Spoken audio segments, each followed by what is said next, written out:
in Hamilton. A 21-year-old Mohawk college student from India struck and killed by a stray bullet. Another Indian has been killed in Canada. We want justice! The death of an Indian student studying at the University of Calgary in Canada. We have been telling Canada, saying, look, these are wanted criminals from India. Canada में एक भारतीय छात्र की हत्या की खबर आ रही है. In a heartbreaking incident in Hamilton, Ontario, a 21-year-old Indian student, Harsimrat Randhawa, was fatally shot. It's very unfortunate. We convey our deepest condolences.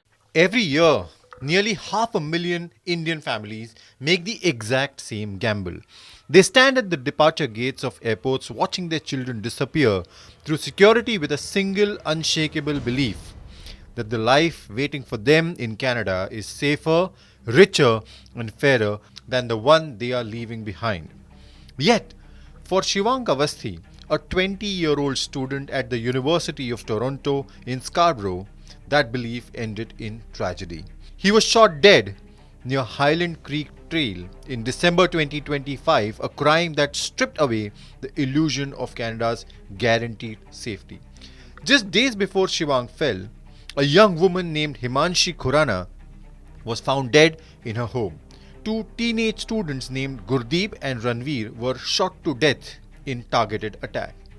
Yeah, this is the slow decline of the Canadian institutions where, a shooting 15 years ago would have been massive news, but now we're growing more accustomed to homicide in the city and in the country. So that's unfortunate. And what are the police doing? The police are a big part of it too, through either negligence. Some of the police officers are good, but again, the police boards and the politics around policing, we've sort of imbibed this sort of de-policing strategy.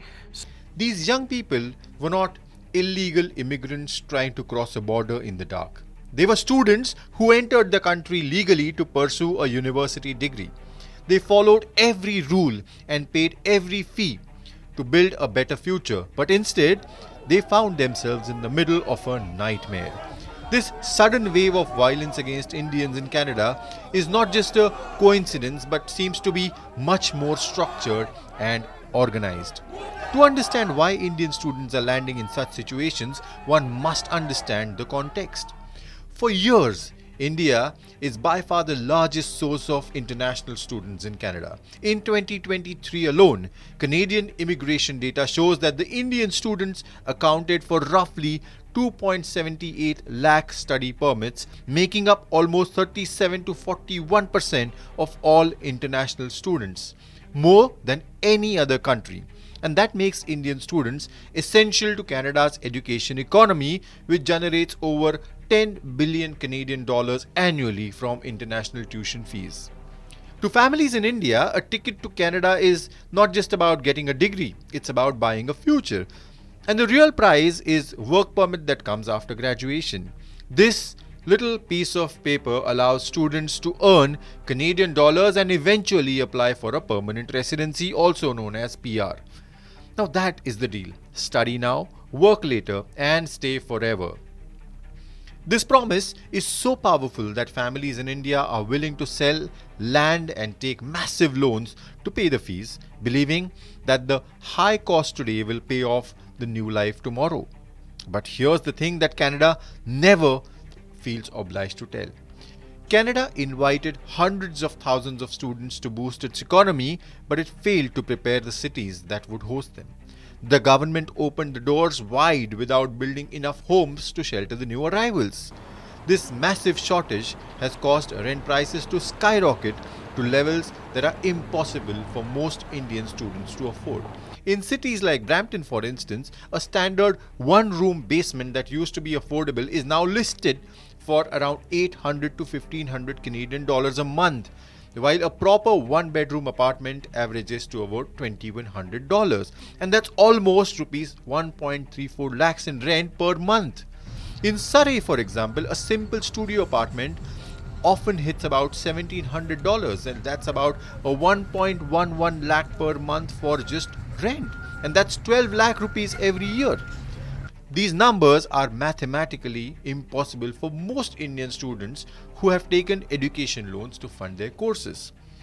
Data shows that financial strain becomes so unbearable that many simply drop out of the system. In 2024 alone, nearly 20,000 Indian students landed in Canada but vanished from college records. They did not go missing in a traditional sense. They went underground. Unable to afford skyrocketing rents in cities like Brampton and Toronto, they stopped going to classes and disappeared into the grey economy to survive. This is the context that breeds danger. These missing students are not sitting in libraries. They're working illegal hours in gig economy just to pay their landlords. They're driving delivery scooters at midnight, working as security in lonely industrial parks, and living in shadows to avoid deportation.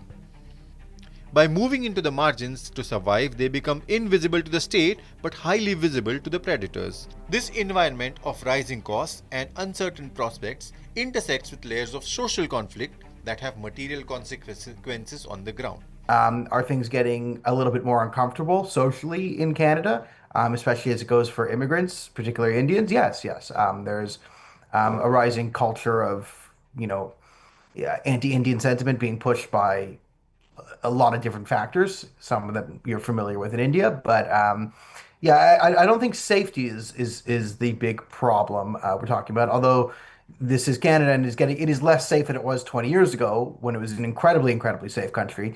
Now it's just a pretty safe country instead of a very safe country. Diplomatic tensions between India and Canada, especially tied to the Khalistan issue, influence perceptions and politics with Canadian cities where large Hindu communities live.